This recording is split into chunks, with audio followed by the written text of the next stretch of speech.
পূর্ব মেদিনীপুরের খেজুরির জনকায় দুজনের অস্বাভাবিক মৃত্যুর ঘটনা। এলাকার একটি অনুষ্ঠানে গিয়ে মৃত্যু সুজিত দাস এবং সুধীর চন্দ্র পাইকের। ঠিক কি ঘটনা ঘটেছে বিস্তারিত জানতে কথা বলে নেব। আমাদের সঙ্গে টেলিফোন লাইনে রয়েছেন প্রতিনিধি বিটন চক্রবর্তী। তবে তার আগে আপনাদের শোনাবো নিহত ব্যক্তি তার ছেলে ঠিক কি জানিয়েছেন।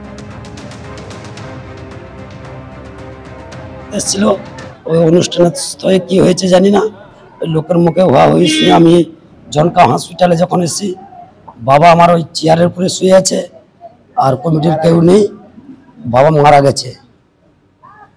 আমাদের বাড়ি টোটাল কেউ জানি না কিভাবে মারা গেছে কি হচ্ছে, আমি ওখানে তো মানে অনুষ্ঠানে আমরা নেই। ওই পাশাপাশি লোক বলছে ওরা কি মেরে দিয়েছে, কি হয়েছে মেরেছে আমরা তো জানি না। বিস্তারিত জানতে কথা বলে নেব। বিটন চক্রবর্তী প্রতিনিধির সঙ্গে রয়েছেন। বিটন, নিহত ব্যক্তির ছেলে তিনি বলছেন যে তারা কিছুই জানেন না কিভাবে মৃত্যু হলো, পুলিশ সূত্রে কি জানতে পারছো? দেখো মাধুরী, তোমাকে জানিয়ে রাখি যে এই খেজুরি জনকা এলাকাতে কয়েকদিন ধরেই সেখানে একটি অনুষ্ঠান হচ্ছিল এবং গতকাল রাত্রিবেলাও একই রকমভাবে একটি নাচের অনুষ্ঠান সেখানে হয়। এই দুই ব্যক্তি তারা এই নাচের অনুষ্ঠানে আসেন এবং তাদের অস্বাভাবিক মৃত্যু হয়েছে, যেটা বিজেপির তরফ থেকে অভিযোগ করে বলা হচ্ছে যে তাদেরকে কিন্তু পিটিয়ে খুন করা হয়েছে। যদিও পুলিশের একটা সূত্র দাবি করছে যে এই অনুষ্ঠান চলাকালীন বিদ্যুৎ বিভ্রাট হয় এবং সেখানে বিদ্যুতের তার ছিঁড়ে বৈদ্যুতিক শকেই কিন্তু এই দুজনের মৃত্যু হয়েছে। ফলে এই অভিযোগ এবং পাল্টা অভিযোগকে কেন্দ্র করে কিন্তু রীতিমতো উত্তেজনা ছড়িয়েছে এই খেজুরি এলাকায়।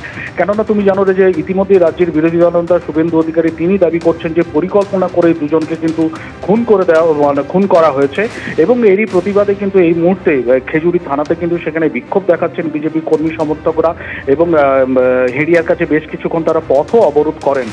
কিন্তু পুলিশ এখন যেটা চাইছে যে ময়নাতদন্ত দুই মৃত ব্যক্তির করতে এবং ময়নাতদন্তের রিপোর্ট এলেই কিন্তু মৃত্যুর প্রকৃত কারণ তারা বলতে পারবেন, অন্তত এমনটাই জেলা পুলিশ থেকে দাবি করা হয়েছে।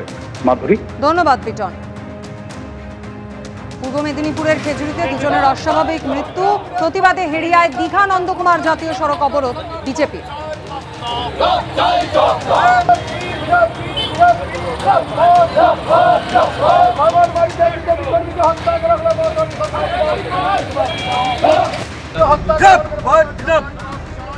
আর এই ঘটনায় শুভেন্দু অধিকারী সোমবার বন্ধের ডাক দিয়েছেন। অভিযুক্তরা তৃণমূল বলে পুলিশ গল্প সাজাচ্ছে, এমনটাই অভিযোগ করেছেন শুভেন্দু অধিকারী, যদিও সেই অভিযোগ উড়িয়েছে তৃণমূল।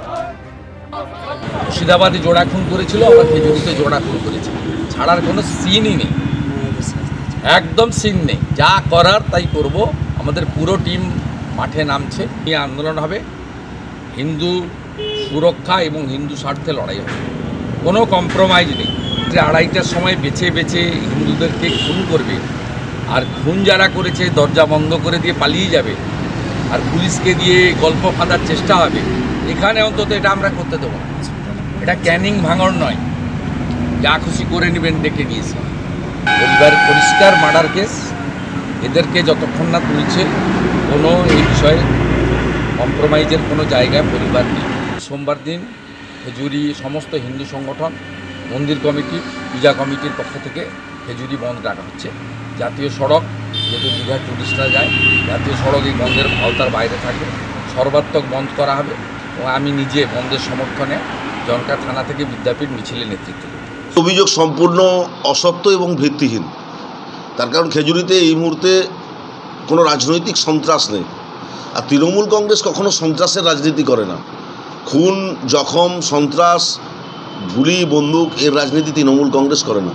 মমতা বন্দ্যোপাধ্যায়ের নেতৃত্বে তৃণমূল কংগ্রেস মামাটি মানুষের সরকার প্রতিষ্ঠিত হওয়ার পর বাংলায় শান্তি স্থাপন হয়েছে 2011 সাল থেকে। তৃণমূল কংগ্রেসের সন্ত্রাসের রাজনীতি করে না। ভারতীয় জনতা পার্টির এই অভিযোগ সম্পূর্ণ ভিত্তিহীন। তবে নিশ্চিতভাবে আর কয়েক ঘন্টা অপেক্ষা করলেই উপযুক্ত তথ্য পাওয়া যাবে। তার কারণ যখন পোস্টমর্টম হবে, সেই পোস্টমর্টমের রিপোর্ট পেলে নিশ্চিতভাবে সকলেই বুঝতে পারবেন।